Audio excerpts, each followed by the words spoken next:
Good morning, everybody. This is Richard back at you. We got Miss Teresa on the camera. We got Annie. She's running from me this morning. She won't come to me. She likes her mama better today. I didn't give her enough bacon. I think that's the problem this morning. Oh, shame on you. I'm gonna give her two pieces. She likes 3 or 4, so she's mad at me. But anyway, we got Jeremy's 63 Catalina in the house, guys. Blown Pontiac motor, not an LS, not a Chevrolet, a Pontiac motor. That's what I really like about it. But I love the patina too. Is that right, how I said that? Yeah. Hopefully so. Really cool. They left the car just the way it was. They put this special coating over it that makes it look really shiny. Does it have a coating? I couldn't tell. Yes, it does. What I like about it is these little port windows. You just don't see this cool stuff anymore. No, you really don't. You don't. The windows are actually, I mean, really cool. This whole car is really cool. The interior, really cool. Nope. This is Now we did this vehicle training, I don't know, probably 5 years ago, something like that. We're having issues with the converter. Not an issue, it's just a little bit too much stall for the street, because this really, he doesn't drag race or anything like that. So we're going to put like a 2200, 2800 stall converter at TCI, so kind of make it more street drivable. But check this out, Teresa. This is really neat. Actually a Pontiac motor, guys. One thing cool about it, let me tell you. Big old blower. Isn't it neat? Tech fuel injection all the way around. 2 of them. 2 throttle bodies, really neat. Now we did run into some issues we noticed underneath. Like I said, this car's been gone a while and things get changed when we don't see them. I mean, people do things to their cars. So, and of course we go back and look at it and we go, oh no, that's not gonna work. We've got to change this stuff back up. So I got something here, I'll show you what we're talking about. Get this up in the air real quick. Watch them hooks right there, Teresa. I was hanging and painting some parts off the front of the lift yesterday. I saw that.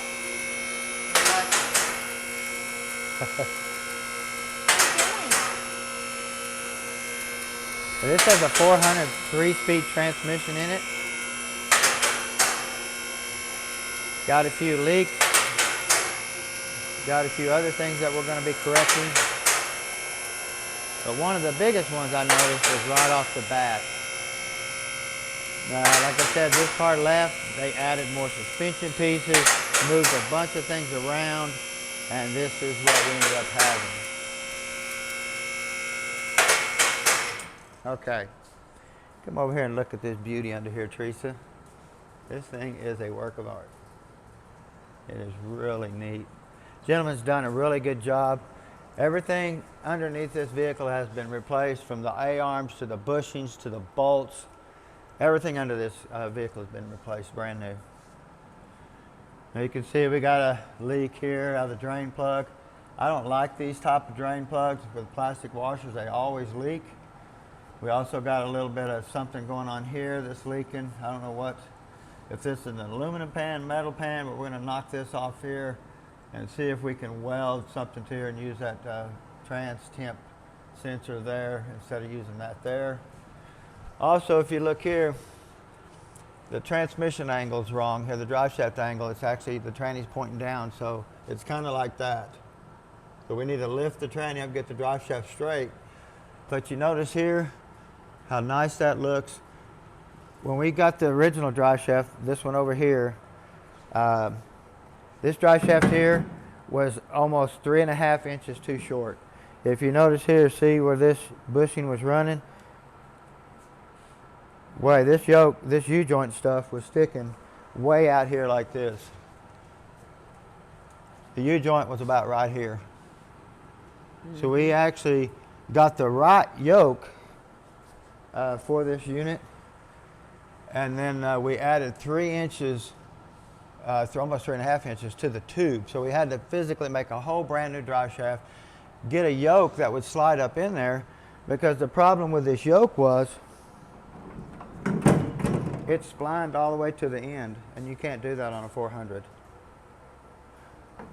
You cannot do that. So we had to build him a whole new drive shaft. Why can't you do that all the way to the end? It'll bottom out on the shaft in here where there's an O-ring.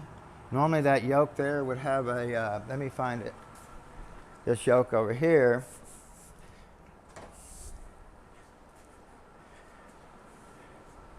You can see how much shorter this yoke is. Come over here, Teresa. See how much shorter the yoke is? Not that different. Plus, you have this part here that's been machined for that seal on the output shaft, and this here has splines. I see.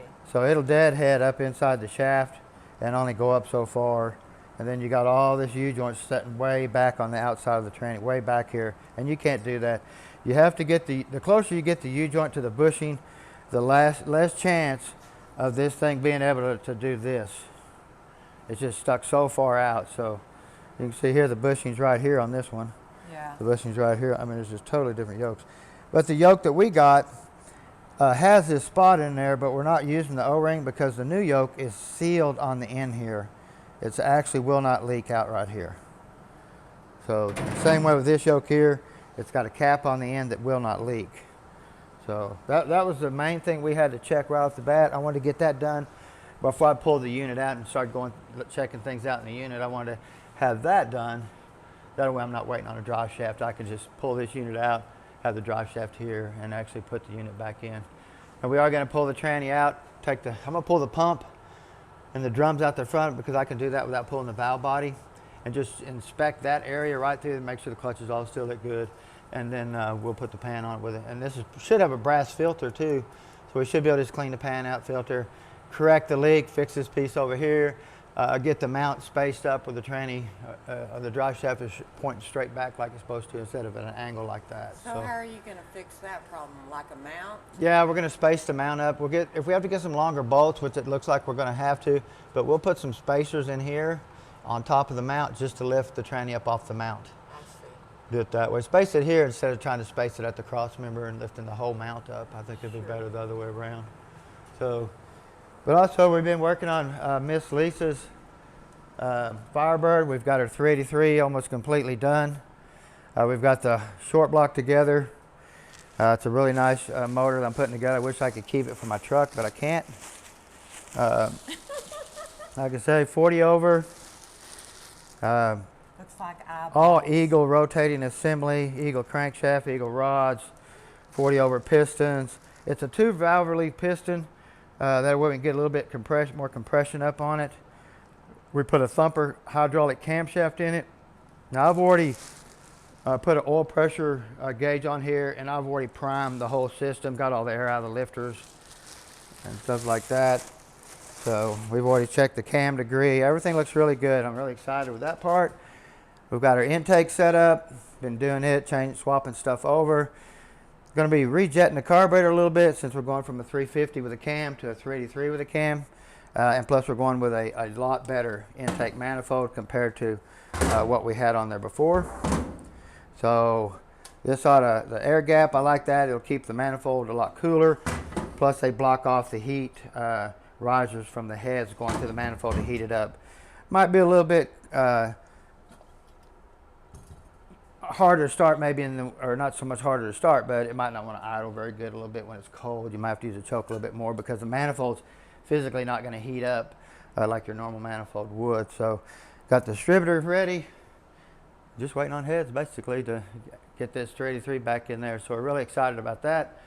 But we're going to be pushing that to the side because we won't have the heads back for like 2 weeks. And we're going to jump on the Pontiac and get it going. So next video will be us checking out the 400, see what it looks like on the inside. And then whatever else walks in the door. Staying busy though. Update on my mom. It's been tough, let me tell you guys. She's been, like I say, she broke her hip. She's going through all this, not wanting to be there. She's got dementia. It's just a constant, everyday battle that we're going through with my mom.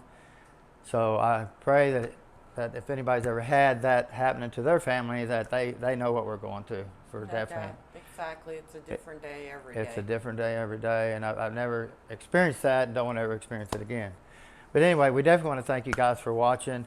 Sorry we haven't been getting the videos out constantly like before. It's just we taking care of family first. But anyway, we want to thank Miss Teresa. The thumb. Thumbs up. And Annie, she's already abandoned ship. No. Oh, she's over there? Over there. We're really excited. Hey, go check out our merch store. It's not nothing big. We're not professionals, but anyway, don't forget to subscribe, push the notification bell, and we'll be back shortly. Have a great day.